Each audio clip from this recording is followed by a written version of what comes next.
ঈশ্বর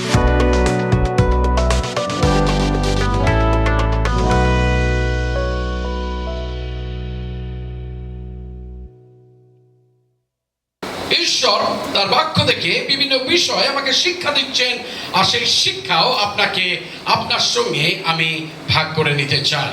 আর যদি আপনি আজকে দেখেন, তাহলে আজকের যদি আমার প্রচারের কোনো নাম দিতে হয়, then I will call it wrong decision, ভুল সিদ্ধান্ত। আপনার পাশে যিনি বসে রয়েছেন তাকে বলুন যে আজকের আমরা শিখব ভুল সিদ্ধান্তের বিষয়।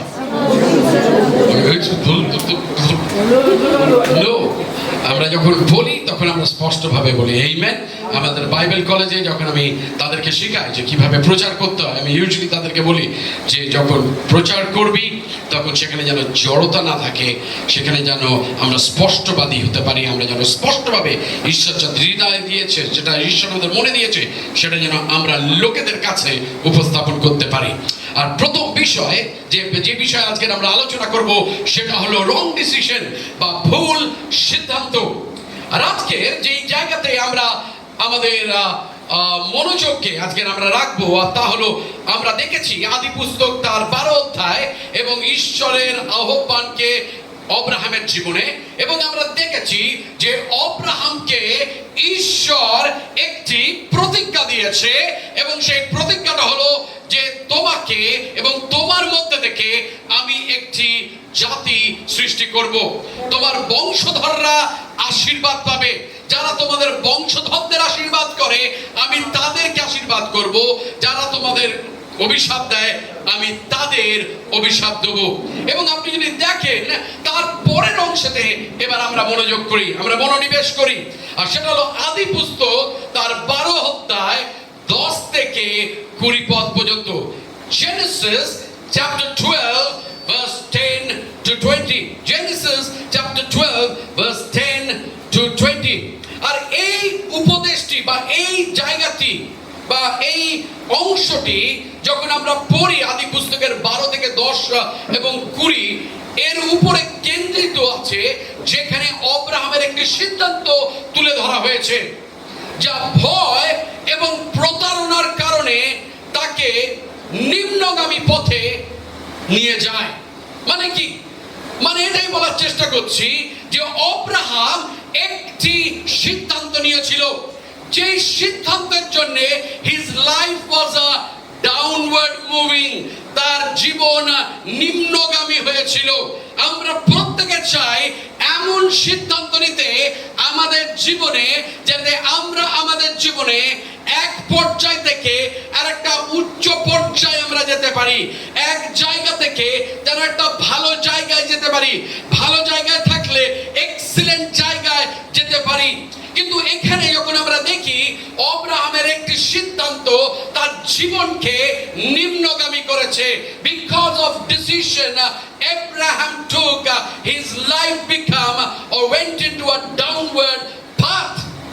এই অংশটিতে বা এই অংশটি দেখায় কিভাবে অব্রাহাম তার বিশ্বাস থাকা সত্ত্বেও প্রতারণার মাধ্যমে অস্থায়ী মুক্তির প্রলোভনে পতিত হলেন, যা কঠিন সময়ে বিশ্বাসের দুর্বলতাকে প্রকাশ করে।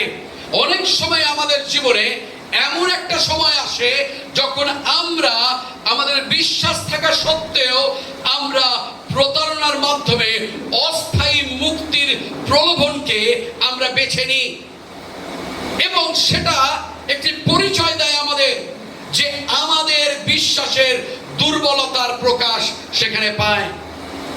আজকের এই পাঠে পরীক্ষার মুখে থেকেও ঈশ্বরের প্রতিশ্রুতির উপরে বিশ্বাস রাখা গুরুত্বকে জোর দেখায় এই অংশটি, এবং বিশ্বাসের পরিবর্তে অব্রাহাম একটি শর্টকাট নিয়েছিল। সে একটি পার্থিব সমাধানের উপরে নির্ভর করার ফলাফলগুলোকে তুলে ধরা হয়েছে এই অনুচ্ছেদে বা এই অংশটিতে। ঈশ্বরের প্রতিশ্রুতি দ্বারা অব্রাহাম আশীর্বাদ প্রাপ্ত এবং মহাজাতি হওয়ার জন্য ডাক প্রাপ্ত হয়েছিলেন। কনানে দুর্ভিক্ষের সম্মুখীন হন এবং ভয়ে আকৃষ্ট হয়ে এমন একটি সিদ্ধান্ত নেন যা তাকে প্রতারণার পথে নিয়ে যায়। আর আজকে আমরা যখন পড়ি আমরা দেখব সেখানে আপনি যদি দেখেন সেই 10 পদ থেকে, সেখানে বলছে দেশে দুর্ভিক্ষ হইল, তখন অব্রাহাম মিশরের প্রবাস করিতে যাত্রা করিলেন। কেননা কনান দেশে ভারী দুর্ভিক্ষ হইয়াছিল। যখন মিশরে প্রবেশ করিতে উদ্যত হন, তখন আপন স্ত্রী সারিকে কহিলেন, দেখো আমি জানি তুমি দেখিতে সুন্দরী, এই কারণে মিশরীয়রা যখন তোমাকে দেখিবে তখন তুমি আমার স্ত্রী বলিয়া আমাকে বধ করিবে আর তোমাকে জীবিত রাখিবে। বিনয় করি এই কথা বলিও যে তুমি আমার ভগিনী, যেন তোমার অনুরোধে আমার মঙ্গল হয় ও তোমার জন্যে আমার প্রাণ বাঁচে। পরে অব্রাহাম মিশরে প্রবেশ করিলে মিশরীয়রা এই স্ত্রীকে পরম সুন্দরী দেখিলেন বা দেখিল, আর ফোরনের অধ্যক্ষ তাহাকে দেখিয়া ফোরনের নিকটে তাহার প্রশংসা করিলেন, তাহাতে সেই স্ত্রী ফোরনের বাটিতে নীত হইলেন। আর তাহার অনুরোধে তিনি অব্রাহামকে আদর করিলেন, তাহাতে অব্রাহাম মেষ, গরু, গর্ধ এবং দাসদাসী, গর্দভী ও উষ্ট্র পাইলেন। কিন্তু অব্রাহামের স্ত্রী সারির জন্য সদাপ্রভু ফোরন ও তাহার পরিবারের উপরে ভারী ভারী উৎপাত ঘটাইলেন। বাকিটা আমরা যখন বাড়িতে যাব তখন আমরা পড়ব, কিন্তু আপনি যখন দেখবেন আজকে, তখন আমরা দেখতে পাই যে ঈশ্বরের প্রতিশ্রুতি দ্বারা আশীর্বাদ প্রাপ্ত অব্রাহাম এবং একটি মহা জাতি হওয়ার জন্য ডাক প্রাপ্ত হয়েছিলেন অব্রাহাম। কিন্তু যখন কনানে সেখানে দুর্ভিক্ষ সম্মুখীন হন, তখন তিনি ভয় পান এবং তিনি কি করছেন, তিনি একটি প্রতারণার, একটি মিথ্যের সাহায্য তিনি নিচ্ছেন।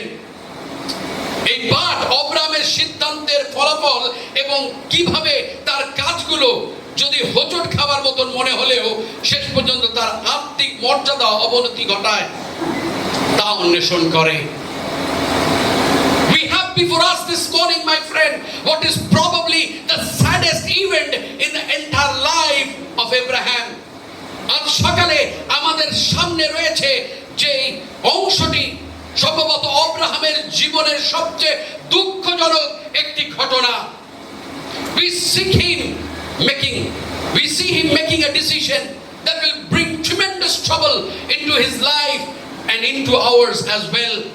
আমরা তাকে এমন একটি সিদ্ধান্ত নিতে দেখছি যা তার জীবনে এবং আমাদের জীবনের মধ্যেও বিশাল সমস্যা নিয়ে আসতে পারে। Our text tells that during a time of famine in Canaan, Abraham took his family and moved to the land of Egypt.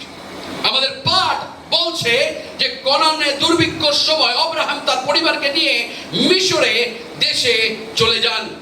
তার কিছু অংশ আগে বা তার কিছু পদ আগে আপনি যদি 7 পদ থেকে পড়েন এবং তার আগে যদি আরেকটু উপরে যান, আপনি দেখবেন আমরা 6 পদ থেকে যদি পড়ি, সেখানে বলছে, আর অব্রাহাম দেশ দিয়া যাইতে যাইতে সিকিমে স্থানে মরির এলন বৃক্ষের নিকটে উপস্থিত হইলেন। তারপরে 7 পদে আপনি দেখবেন, তো প্রথমে যখন তিনি কনান দেশ থেকে যখন তিনি প্রবেশ করেছেন, তিনি সেই দেশে যখন চলাফেরা করছেন, তিনি একটি জায়গায় এসছে, যেই নামটা হলো কি, সিকিম। ওকে, সিকিম না, সিকিম আমাদের উপরে রয়েছে, ওকে, নর্থ বেঙ্গলে রয়েছে, কিন্তু সিকিম। ওকে, আপনার পাশে যিনি বসে রয়েছে তাকে বলুন সিকিম।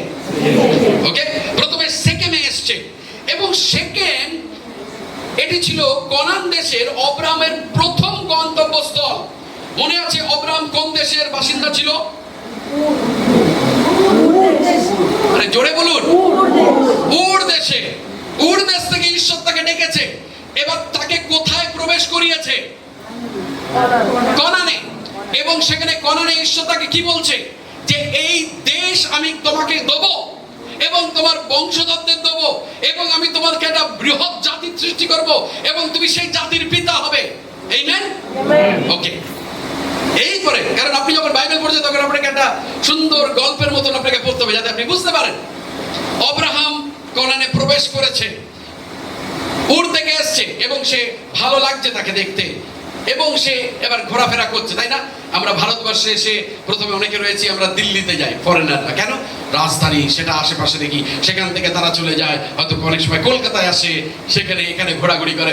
তো ঈশ্বর ওকে কনান দেশের মধ্যে প্রবেশ করিয়েছে এবং সেখানে একটি জায়গা রয়েছে, প্রথম জায়গা যেটা তাকে দেখিয়েছে অব্রাহামকে, সেটা হলো সেকেন্ড, এবং সেটা হলো তার অব্রাহামের প্রথম গন্তব্য, এবং যেখানে ঈশ্বর তার কাছে উপস্থিত হয়ে এই দেশ তার বংশধরদের দেওয়ার প্রতিশ্রুতি দেন। এবং আপনি যদি সেখান থেকে পড়তে থাকেন, তারপরে বলছে সদাপ্রভু অব্রাহামকে দর্শন দিয়া কহিলেন, আমি তোমার বংশকে এই দেশ দিব। আর সেই স্থানে অব্রাহাম সেই সদাপ্রভুর উদ্দেশ্যে এক যজ্ঞপতি নির্মাণ করিলেন, যিনি তাকে দর্শন দিয়াছিলেন। 8 পদ বলছে, পরে তিনি এই স্থান ত্যাগ করিয়া এবার তিনি কি করছেন? তিনি সিকেমে এসছেন এবং সিকেম ছেড়ে তার তাম্বু তুলে নিয়ে তিনি আরেকটা জায়গায় নিয়ে যাচ্ছেন। ঈশ্বর হলো is a god, is a powerful god.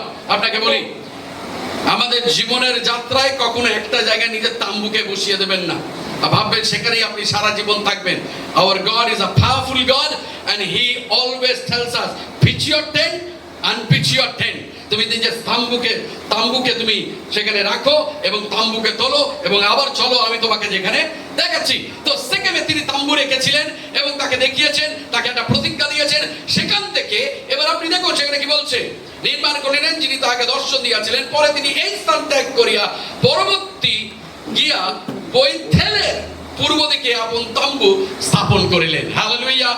একটা জায়গা থেকে তার তাম্বু তুলে দিল। অনেক সময় আমাদের যখন ঈশ্বর বলে মুভ, অনেক সময় আমরা সেখানেই বসে থাকি stubborn হয়ে, and we lose out on the blessings of God. যখন আপনি stubborn হয়ে একই জায়গায় ধরে রাখবেন, you will lose out on the blessings of God. সেটা আপনার বাড়ি হোক, সেটা আপনার গাড়ি হোক, সেটা কোনো পজিশন হোক, when you hold on, you will lose the blessings of God. তাই জন্য আমাদের কি প্রয়োজন রয়েছে? When God says go, let's go. Okay, leave this and let's go. যখন আপনি সেই জায়গাটা ধরে রাখবেন, it will become a curse for you. তখন সেটা আপনার জীবনে অভিশাপ হয়ে দাঁড়াবে।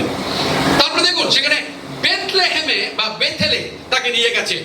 সিকিমের পূর্ব দিকে অবস্থিত ছিল বেথেল। এখানে অব্রাহাম একটি বেদি নির্মাণ করেন এবং প্রভুর নামে আহ্বান বা আরাধনা তিনি করেন সেখানে। আপনি দেখুন সেখানে কি বলছে, পরে তিনি এই স্থানে ত্যাগ করিয়া পর্বতে গিয়া বৈতলের পূর্ব দিকে আপনার তাম্বু স্থাপন করিলেন। তার পশ্চিমে বৈতেল ও পূর্ব দিকে আয় ছিল। তিনি সেই স্থানে সদাপ্রভুর উদ্দেশ্যে এক যজ্ঞবেদী নির্মাণ করিলেন ও সদাপ্রভুর নামে ডাকিলেন। সো নাও সেকেন্ড থেকে তিনি কোথায় আসছেন? আপনার পাশে যিনি বলছেন সেকেন্ড থেকে বেথেলে এসছে। ওকে, বেথেলে যখন এসছে তিনি সেখানে ঈশ্বরের যজ্ঞবেদী করে ঈশ্বরের আরাধনা করছে। আমেন। তারপরে সেখান থেকে বেথেল থেকে ঈশ্বর তাকে আরেকটা জায়গায়, তারপরে কিছুদিন পরে ঈশ্বর তাকে কি বলছে, আবার তোলো তাম্বু, আমি তোমায় আরেকটা নতুন জায়গায় নিয়ে যাচ্ছি। কোথায় যাচ্ছে?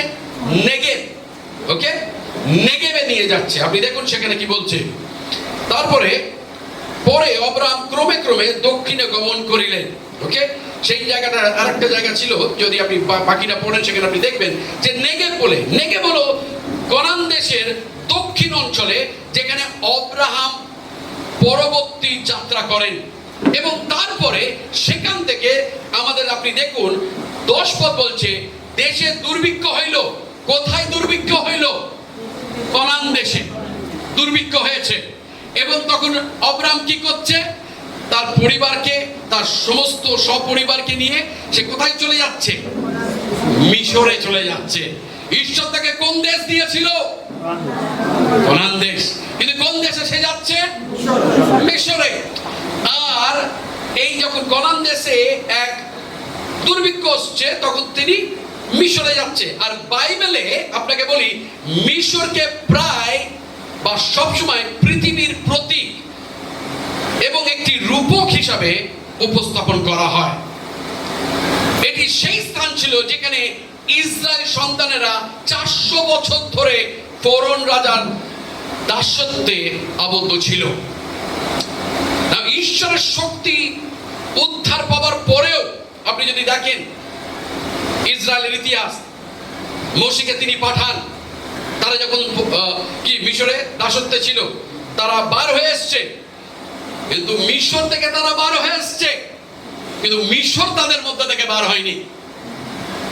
তাই জন্য মিশরকে সবসময় বাইবেলে এই পৃথিবীর এবং জাগতিক জিনিসের একটা প্রতীক এবং রূপক হিসাবে ধরা হয়। তাই জন্য আপনি দেখুন যাত্রা পুস্তক তার যখন আমরা 16 অধ্যায় 3 পদ আমরা পড়ি, ইসরায়েল সন্তানগণকে মসি ঈশ্বর ব্যবহার করেছে, ঈশ্বর মসিকে ব্যবহার করেছে, মিশর থেকে ইসরায়েল সন্তানগণকে বার করে এনেছে। এবং তাদের অভিযোগটা দেখুন, তাদের অভিযোগ হলো তখন ইসরায়েলের সন্তানদের সমস্ত মণ্ডলী মসির এবং হারনের বিরুদ্ধে প্রান্তরে বচসা করিল। আপনার পাশে যিনি বসে রয়েছে তাকে বলুন বচসা করিল, তুমি করিও না। ওকে? আর ইসরায়েল সন্তানেরা তাহাদিগকে কইল, হায় হায়, আমরা মিশর দেশে সদাপ্রভুর হস্তে কেন মরি নাই।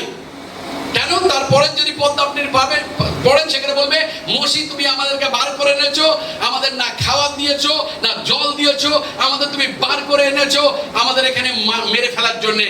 কিন্তু কিন্তু আমরা যখন মিশরে ছিলাম আমরা কত ভালো ছিলাম। মনে হয় অনেক সময় আমাদের বিশ্বাসীদের মতন, বিশ্বাসীরা অনেকে এরকম হয়, ঈশ্বর আমাদেরকে উদ্ধার করেছে, ঈশ্বর আমাদেরকে বার করে নিয়েছে, কিন্তু এখনো পর্যন্ত সেই বচসার আত্মা আমাদের রয়েছে। তাই জন্য অনেক সময় বলি না, আরে এই চার্চে কি হয়, আমি যখন ওই চার্চে ছিলাম কত ভালো ছিলাম, কিন্তু সেই চার্চ ছেড়ে দিয়ে এখানে এসছে।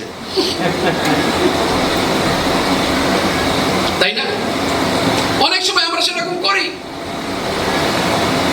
যে আমরা তখন ভালো ছিলাম, এখন নয়। ঠিক ইসরায়েল সন্তানগণদের সেই দুষ্টু আত্মা অনেক সময় আমাদের মধ্যে থাকে আমার প্রিয়তমেরা।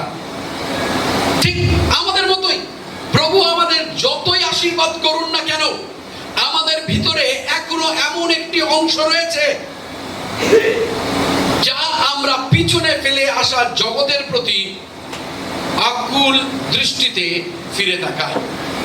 এখনো পর্যন্ত আমরা ফিরে তাকাই, আমরা তখন ভালো ছিলাম। আপনি দেখুন যখন অব্রাহামের বা আমরা দেখি এই ব্যক্তি অব্রাহাম মিশরের পথে যাত্রা করেছেন, তখন আমরা কিছু সত্য উপলব্ধি করতে পারি তার এই সিদ্ধান্ত সম্পর্কে। তিনি চাইলে অন্য কোনো জায়গায় যেতে পারতেন, কিন্তু তিনি মিশরকেই বেছে নিয়েছিলেন। ঈশ্বর তাকে দিয়েছে কনান, কিন্তু তিনি মিশরকে বেছে নিয়েছেন। আর মিশর বেছে নেওয়ার একটি মূল্য তাকে দিতে হয়েছিল। আজকের এই জায়গা থেকে, অংশটি থেকে আমরা কি শিখি? প্রথম জিনিস যেটা ঠিক শিখি, অব্রাহামের ভুল সিদ্ধান্ত হলো যে wrong choice will always takes us into a downward path। আরেকবার বলি, wrong choice will always take us into a downward path। ভুল সিদ্ধান্ত আমাদের সব সময় নিচের পথে নিয়ে যায় বা অবনতি ঘটায়। ওকে? আপনার পাশে যিনি বসে রয়েছেন তাকে বলুন অবনতি ঘটায়। ওকে?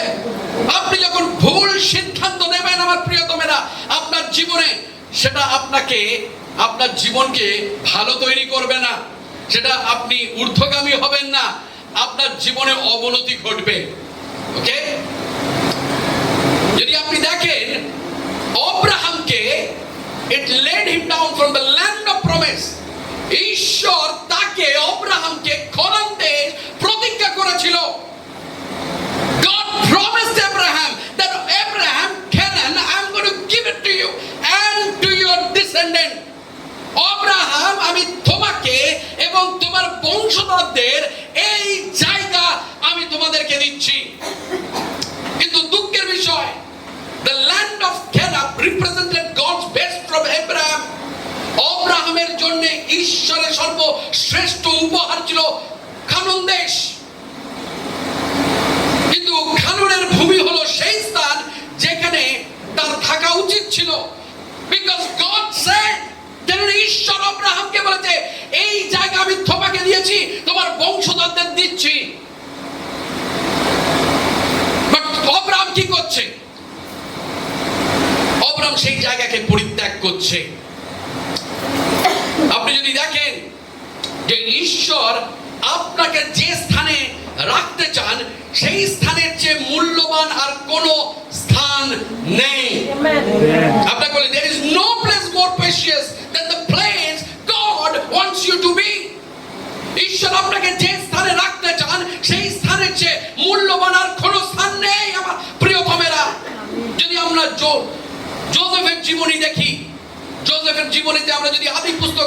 50 অধ্যায় 20 পদ পড়ি, সেখানে বলছে তোমরা আমার বিরুদ্ধে অনিষ্টা কল্পনা করিয়াছিলে, বটে কিন্তু ঈশ্বর তাহা মঙ্গলে কল্পনা করিলেন। হালেলুয়া। অনেক সময় ঈশ্বর আপনাকে একটি জায়গা দেবে এবং সেই জায়গাতে আপনি আপনার থাম্বু বিস্তার করবেন। অনেক সময় সেখানে ঝড় আসবে, অনেক সময় সেখানে দুর্যোগ আসবে, অনেক সময় সেখানে খরা আসবে, অনেক সময় সেখানে পরিস্থিতি আপনার বিপক্ষে যাবে। But if God has told you to be there, you better be there because the blessings are coming. কারণ সেখানে আপনি আপনার থাম্বু বিস্তার করুন, কারণ সেই স্বর্গীয় আশীর্বাদ আসতে চলেছে। অনেক সময় ঈশ্বর আমাদেরকে প্রতিজ্ঞা দেয়, আর যখন আমরা প্রতিজ্ঞাটাকে ধরে রাখি এবং যখন আমরা দেখি সেখানে দুর্ভিক্ষ আসছে, সমস্যা আসছে, সেই প্রতিজ্ঞা ছেড়ে দিয়ে আমরা পালিয়ে যাই। আর তাই জন্য অনেক সময় আমরা ঈশ্বরের আশীর্বাদকে আমরা উপলব্ধি করি না। কারণ আব্রাহামের কাছে সবচেয়ে ভালো নির্ণয় ছিল বিশ্বাসী হিসাবে ঈশ্বরে বিশ্বাস থাকা। ধরুন তার সেই কনান দেশেতেই থাকা উচিত ছিল। যতই দুর্ভিক্ষ আসুক, যতই অভাব আসুক, যতই পরিস্থিতি আমার বিপক্ষে যাক, কিন্তু ঈশ্বর যখন আমাকে বলেছে যে তিনি এই জায়গাকে এবং আমার এই জায়গাকে আমার সেই বংশধরদের দেবেন, তখন তিনি নিশ্চয় তিনি দেবেন। When God promise, যখন ঈশ্বর প্রতিজ্ঞা করেন তখন সেটাকে তিনি পূর্ণ করেন। এই জায়গাটা ছিল সেই জায়গা আমার প্রিয়তম আব্রাহামের জীবনে, যে তার একটি ভুল সিদ্ধান্ত তাকে তার জীবনে অবনতি আনছে। কারণ আব্রাহাম ভুলে গেছিল যে এই জায়গাটা হলো এটি তাকে প্রস্তুতির ভূমি থেকে নামিয়ে এনেছে। ঈশ্বর যখন আমাদের কোনো জায়গা দেয়, প্রতিজ্ঞা দেয় এবং বলে সেখানে তুমি থাকো, তখন ঈশ্বর অনেক সময় সেই জায়গাতে, লাইফ ইজ নেভার ইজি। ওকে, আপনি যদি মনে করেন জীবন খুব সহজ সরল, না, জীবনে কঠোর পরিশ্রম করতে হবে। ঈশ্বর যদি আপনাকে বলে থাকে যে আপনাকে ঈশ্বর একটা বাড়ি দেবে, তাহলে আপনাকে তার জন্য কঠোর পরিশ্রম করতে হবে। অনেক সময় আপনাকে অনেক সমস্যার মধ্যে থেকে যেতে হবে। কিন্তু অনেক সময় আমরা কি করি, যখন যাই আমরা বলি আর আমার দ্বারা হবে না, আর আমি পারবো না। কেন?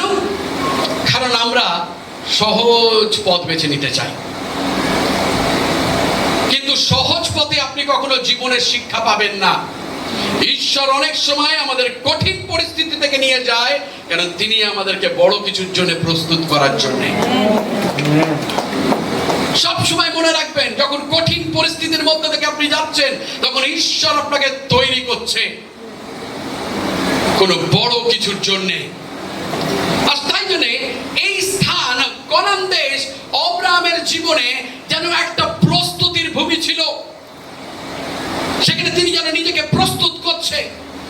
কিন্তু কনান দেশে দুর্ভিক্ষ ছিল কোনো পাপের শাস্তি নয়, বরং এটি ছিল বিশ্বাসের একটি পরীক্ষা। তারা পাপ করেছে, তাই জন্য ঈশ্বর সেখানে দুর্ভিক্ষ হচ্ছে, তাই নয়। আপনি যদি পড়েন সেখানে কোথাও বলা হয়নি যে তারা পাপ করেছিল, কিন্তু দুর্ভিক্ষ এসছে। সেটা এসেছিল আব্রাহামের বিশ্বাসকে পরীক্ষা করার জন্য। আর অনেক সময় ঈশ্বর আপনাকে কোনো স্থান দেবে এবং আপনাকে পরীক্ষা করবে যে আপনার বিশ্বাস কত মজবুত। আর তাই জন্য আপনি দেখুন, ঈশ্বরের সবচেয়ে ভালো উপহার আব্রাহামের কাছে ছিল কনান দেশ, কিন্তু সে সেটা বুঝতে পারেনি। তাই জন্য সে সেটাকে ছেড়ে দিয়ে চলে যায়। He left God's best and ran away from God's test. সে ঈশ্বরের সেরা আশীর্বাদ ছেড়ে চলে গেলে এবং ঈশ্বরের পরীক্ষার মুখ থাকতে থেকে পালালেন। আসল বিশ্বাস হলো পরীক্ষা সামনাসামনি হওয়া এবং সেখান থেকে না পালিয়ে যাওয়া। কিন্তু আব্রাহামের উচিত ছিল মিশরের সম্পদের পরিবর্তে কনানের অনিশ্চয়তাকে বেছে নেওয়া। Yes, when God gives you a promise, there is uncertainty. কখন আপনি ভেবেছেন, আপনি যদি সবই জানতেন আগামী কাল কি ঘটতে চলেছে আপনার জীবনে, আগামী মাসে কি ঘটতে চলেছে আপনার জীবনে, আগামী বছরে আপনার জীবনে কি ঘটতে চলেছে, তাহলে লাইফটা কত বোরিং হয়ে যেত, কারণ আপনি অলরেডি জানেন আপনাকে ঈশ্বরের উপরে নির্ভর করতে হতো না। কিন্তু আপনাকে বলি, বিশ্বাসী হিসাবে আমরা প্রত্যেক দিন অনিশ্চয়তাতে বাঁচি। যদিও আমরা অনিশ্চয়তাতে বাঁচি, কিন্তু আমরা আশাতেও বাঁচি। অনিশ্চয়তার মধ্যে আমাদের আশা রয়েছে। আমরা জানি না আগামীকাল আমাদের জীবনে কি রয়েছে। যখন আমরা, খুব দুঃখের বিষয়, কিন্তু আমরা যদি নিজেদেরকে স্মরণ করাই, লন্ডনগামী এয়ার ইন্ডিয়া যে প্লেনটি যাচ্ছিল, 242 জন, তারা কি ভেবেছিল কখনো তাদের গন্তব্যস্থলে তারা পৌঁছাবে না? হয়তো সেদিন যখন প্লেনটা ছেড়েছিল তখন তারা খুব আনন্দে ছিল যে কেউ তার বন্ধুর সঙ্গে দেখা করতে যাচ্ছে, কেউ বাড়ি ফিরে যাচ্ছে, কেউ প্রিয়জনদের সঙ্গে দেখা করতে যাচ্ছে। কিন্তু তারা কেউ জানতো না আগামীকাল, আগামী কিছু মিনিট, আগামী কিছু ঘন্টা তাদের জীবনে কি আনতে চলেছে। বিশ্বাসী হিসাবে আমার প্রিয়তমেরা, আমরা জানি না আগামী দিন আমাদের জীবনে কি আনতে চলেছে। what the future is holding for us, what tomorrow is holding for us, but we navigate through life by faith in Jesus. আমরা আমাদের জীবনকে আমরা চালনা করি ঈশ্বরের যিশুর উপরে নির্ভর করে, কারণ আমরা জানি যে সমস্ত কিছুর মধ্যে আমাকে তার উপরে নির্ভর করতে হবে। আমেন। ও আমেন বলছে আমার সঙ্গে। Yes, amen. কেননা সেটা হলো ইম্পর্টেন্ট আমার প্রিয়তমেরা, কারণ ঈশ্বর আমাদেরকে সেটা চায়। আমরা সবাই সহজ পথ চাই, কিন্তু ঈশ্বর চান যে তিনি আমাদের বিভিন্ন পরিস্থিতির মধ্য দিয়ে নিয়ে যান, যেন তিনি আমাদের জন্য যে পরিকল্পনা রেখেছেন তার জন্য আমরা প্রস্তুত হতে পারি। God will take you through difficult moments in your life. There is a promise. সেখানে একটা প্রতিজ্ঞা রয়েছে, but if you want that promise to be fulfilled, you have to be in that place. তাহলে আপনাকে সেই স্থানেতে আপনাকে থাকতে হবে।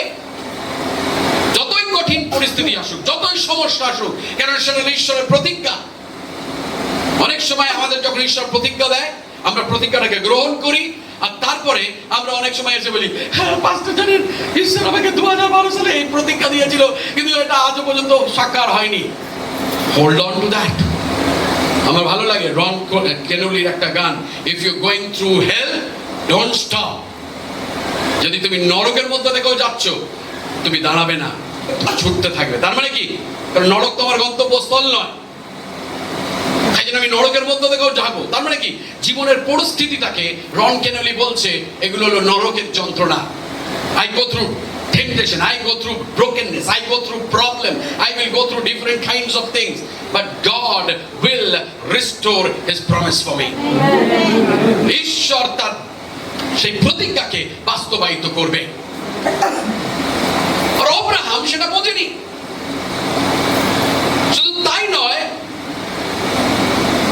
কানান হলো সেই দেশ যেটাকে আব্রাহাম পরিত্যাগ করেছে।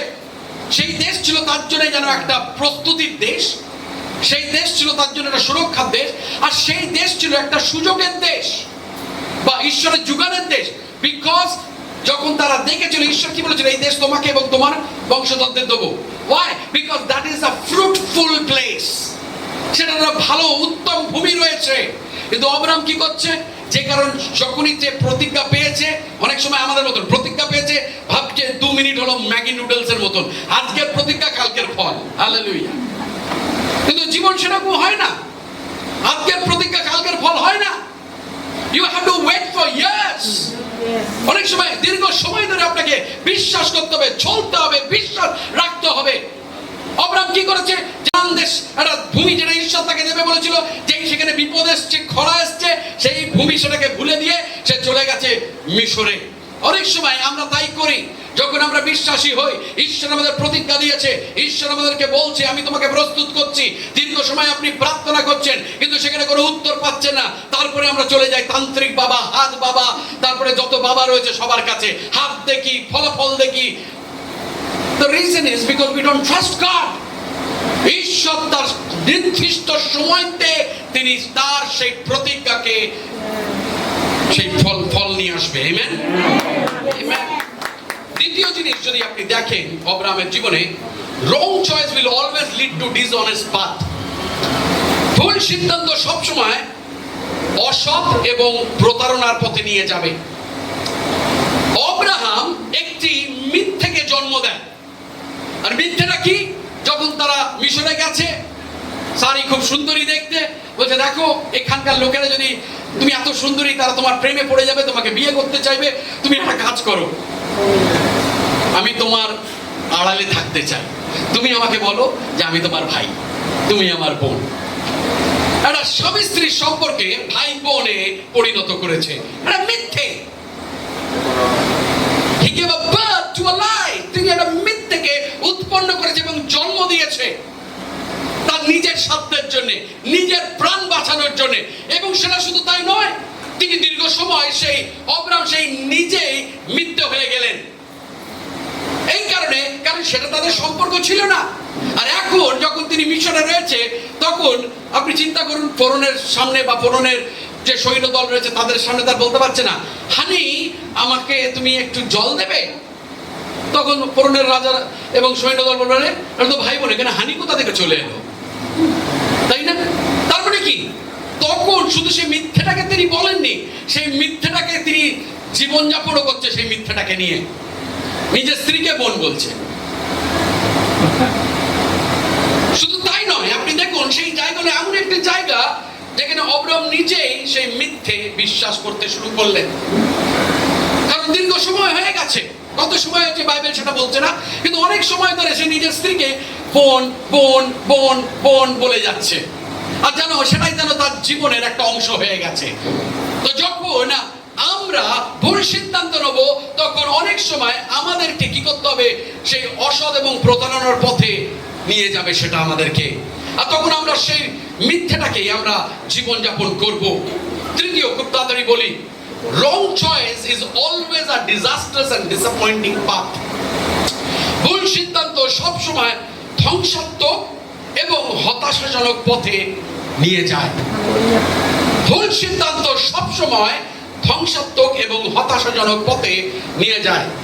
না, আব্রাহামের পাপ অন্যদের পতনের কারণ হতে পারে।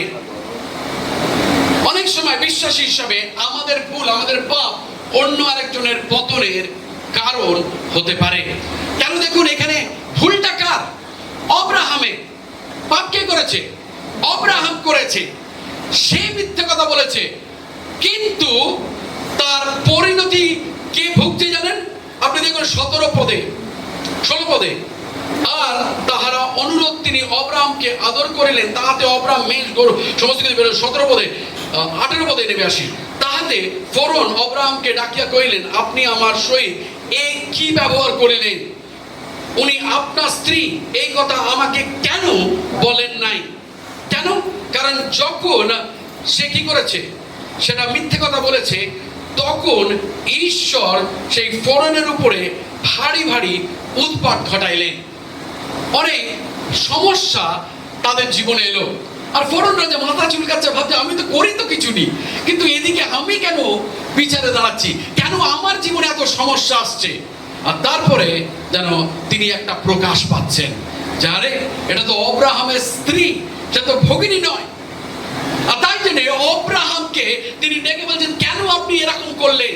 অনেক সময় আমাদের মিথ্যে, আমাদের জীবন অন্যের পতনের কারণ হতে পারে। যখন আব্রাহাম মিথ্যা বললেন যে সারি তাহার বোন, তখন এটি শুধু তার ব্যক্তিগত ভুল ছিল না, বরং এর ফলে অন্যরাও বিপদে পড়ে এবং সেখানে একটা বিপদের সম্ভাবনা তৈরি হয়। আব্রাহামের পাপ পরিস্থিতিতে ঈশ্বরের বিচারকে আহ্বান করলো। যখন তিনি এই মিথ্যে কথাকে বেছে নিলেন, তখন ঈশ্বর সেই জায়গাতে হস্তক্ষেপ করলো। ঈশ্বর তার বিচারকে সেখানে নিয়ে আসলো। আমার প্রিয়তমের, অনেক সময় আমাদের জীবনে সেটা হয়। আমাদের জীবন অনেক সময় অন্যের পতনের কারণ হতে পারে। আর তাই জন্য আমাদের প্রয়োজন রয়েছে যে আমরা যেন সতর্কতার সঙ্গে থাকি। যখন আজকে আমরা দেখি আব্রাহামের জীবনী, তখন আমরা বলি যে প্রভু সেই যেভাবে জীবনযাপন করেছিল, আমরা সেভাবে করতে চাই না। এটি জোর দিয়ে বলে এই অংশটি, ভয়ের এবং অনিশ্চয়তার সম্মুখীন হলেও ঈশ্বরের শক্তি ও রক্ষার উপরে যেন আমরা নির্ভর করি এবং সিদ্ধান্ত নেওয়ার অত্যন্ত গুরুত্বপূর্ণ বিষয় হলো যে আমরা ঈশ্বরের রবকে যেন আমরা শুনি। আজকের ঈশ্বর হয়তো আপনাকে একটি প্রতিজ্ঞা দিয়েছে, আপনি ঈশ্বর থেকে একটি প্রতিজ্ঞা পেয়েছেন এবং একটা ভূমি আপনাকে ঈশ্বর দিয়েছে, কিন্তু আজকের আপনি কি সেই জায়গাতে বসতি করছেন? সেই জায়গাতে কি আপনি আপনার তাম্বু বিস্তার করেছেন, নাকি আজকের আপনি সেখান থেকে পালিয়ে গেছেন মিশরে? অনেক সময় আমরা মিশরে পালিয়ে যাই, কিন্তু ঈশ্বর চায় না প্রিয়তমেরা যে আমরা মিশরে পালিয়ে যাই। ঈশ্বর চায় যাতে ঈশ্বর যে প্রতিজ্ঞার ভূমি আমাদেরকে দিয়েছে, আমাদের ব্যক্তিগত জীবনে যে প্রতিজ্ঞা দিয়েছে, পারিবারিক ভাবে যে প্রতিজ্ঞা ঈশ্বর আমাদেরকে দিয়েছে, মণ্ডলীগত ভাবে যে প্রতিজ্ঞা ঈশ্বর আমাদেরকে দিয়েছে, অনেক সময় সেখানে ঝড় আসবে, অনেক সময় সেখানে বিরোধিতা আসবে, অনেক সময় সেখানে প্রবলেম আসবে, সেখানে অনেক সময় খরা আসবে, কিন্তু আপনাকে এবং আমাকে ঈশ্বর চায় যেন আমরা খনান দেশকে যেন পরিত্যাগ না করি আর মিশরে ছুটে যায়, কিন্তু আমরা যেন খনান দেশের মধ্যে বসতি করি। কারণ সেই ভূমি হলো প্রতিজ্ঞার ভূমি, সেই ভূমি হলো আমাদের পরিস্থিতি, আমাদেরকে তৈরি করার ভূমি। আজকের আমি জানি না আজকের কোন প্রতিজ্ঞা ঈশ্বর আপনাকে দিয়েছে, আর সেই প্রতিজ্ঞাকে নিয়ে আজকের আপনি কি করছেন? হয়তো ঈশ্বর আপনাকে বলেছে যে ঈশ্বর আপনাকে, আপনি যে স্তরে রয়েছেন তার থেকে আরেকটু উন্নতিতে নিয়ে যাবে, আরেকটা নতুন পর্যায়ে, একটা নতুন স্তরেতে ঈশ্বর আপনাকে নিয়ে যাবে। কিন্তু আপনি অনেক দীর্ঘ সময় ধরে আপনি প্রার্থনা করছেন, আপনি ভাবছেন, কিন্তু আপনাকে বলি হাল ছেড়ে দেবেন না। যত সমস্যা আসুক নাই কেন, যত কঠিন পরিস্থিতি আসুক না কেন, সেটা হলো আপনার প্রতিজ্ঞা ভূমি। That's the land of promise. আর যখন আমরা প্রতিজ্ঞার ভূমিতে থাকি, তখন আমার প্রিয়তমেরা, গড ব্লেসেস আস, তখন ঈশ্বর আমাদেরকে আশীর্বাদ করে। আমেন। তখন ঈশ্বর আমাদেরকে আশীর্বাদ করে। হতে পারে সেটা আজকের ঈশ্বর আপনাকে প্রতিজ্ঞা করেছে আপনার ব্যবসার ক্ষেত্রে, ঈশ্বর আপনাকে প্রতিজ্ঞা করেছে আপনার কর্মক্ষেত্রে। Hold on to that promise of God. Hold on to that promise of God, because the blessings are coming. কারণ ঈশ্বরের আশীর্বাদ আসছে, ঈশ্বর আশীর্বাদ আসছে।